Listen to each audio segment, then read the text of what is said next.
My name is Vonda. I'm 33 years old, and I still remember the exact moment I realized my mother-in-law had stopped seeing me as a person. It was a Tuesday evening in November when she gathered every single member of her family in her living room. Three daughters, their husbands, my brother-in-law, aunts, my husband Trevor. I was standing just outside the doorway holding a tray of teacups when I heard her say it. Should Vonda be banned from family events?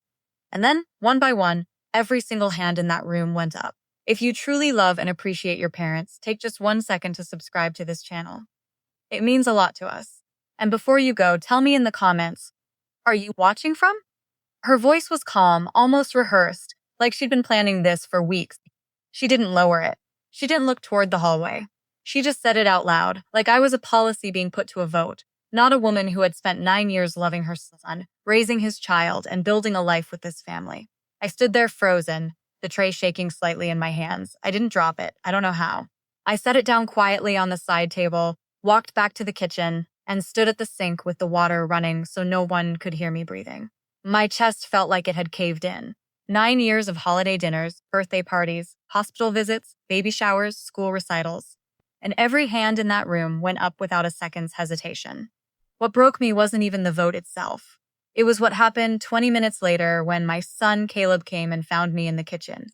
He's 8, with his father's eyes and my stubbornness.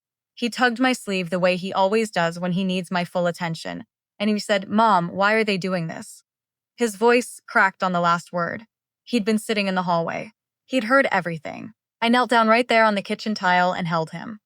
I didn't cry in front of him. I saved that for later, much later, when he was asleep. But in that moment, hugging my son while the sound of Trevor's family laughing drifted in from the living room, something shifted inside me. It went quiet. Not the kind of quiet that means you've given up. The kind that means you've made a decision. I want you to understand something. I wasn't a difficult daughter-in-law. I cooked for that woman when she had knee surgery. I drove her to her follow-up appointments because none of her daughters volunteered. I planned her 60th birthday party.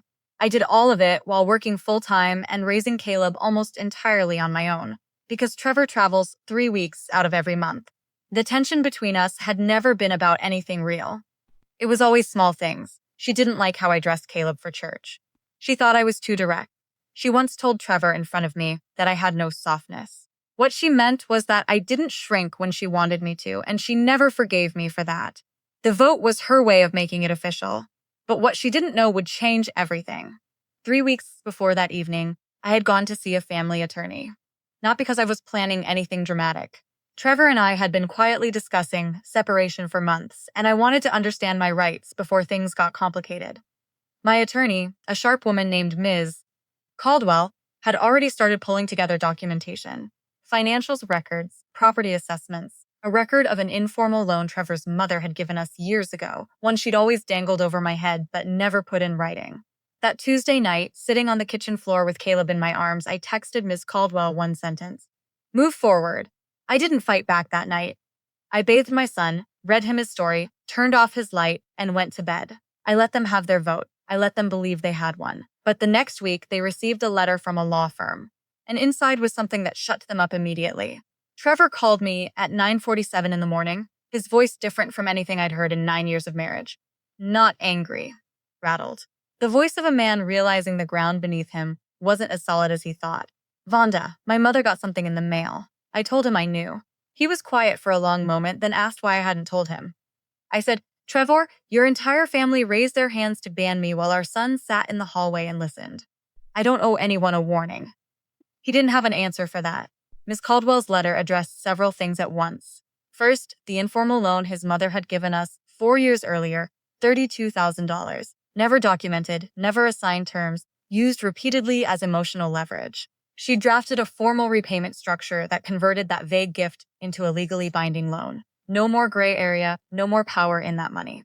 Second, the letter outlined the division of marital assets in the event of separation, including our home equity, Trevor's retirement accounts, and a business profit-sharing arrangement none of his seemed to realize I had full legal awareness of. Third, and this was the part that made his sister put the letter down and leave the room, a formal notice regarding defamation. A family meeting held with multiple adult witnesses, at which I was declared unwelcome and voted out of my own family circle, could be argued as coordinated reputational harm. We weren't filing anything yet, but we were documenting everything, and they needed to know that. His mother called me that same afternoon. First time she'd dialed my number directly in over 2 years. Her voice was careful in a way it had never been with me before. She said she hoped there had been some misunderstanding. I let her finish. Then I told her calmly that there had been no misunderstanding at all. I had been standing in her hallway. I had heard her ask the room whether I should be banned. I had watched every hand go up. My son had heard it too, and he had cried. That was the part I would never forget. She started to say the evening had gotten emotional, that things were taken out of context. Told her a vote was not a context issue. A vote was a decision, and I had simply made one of my own. What followed over the next several weeks wasn't a dramatic courtroom battle. It was quieter than that, and in some ways harder. Trevor and I sat down without his family present and had the most honest conversation we'd had in years. He wasn't a villain in this story. He was a man who had spent his entire life managing his mother's emotions and had never understood the real cost of that habit until he saw it itemized in a legal document. He cried during that conversation. I did too. We talked about Caleb. We talked about what we actually wanted versus what we'd each been silently enduring. It wasn't a full reconciliation, but it was real, in a way nothing between us had been in a long time. His family's behavior changed almost immediately after the letter. The aunt who had raised her hand fastest sent me a text saying she hoped we could move past things.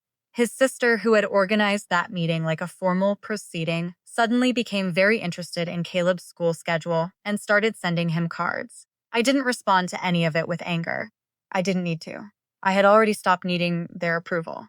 And that shift, that specific internal shift, was the most powerful thing that happened through all of this. Not the letter. Not the legal notice. The moment I stopped caring whether they accepted me.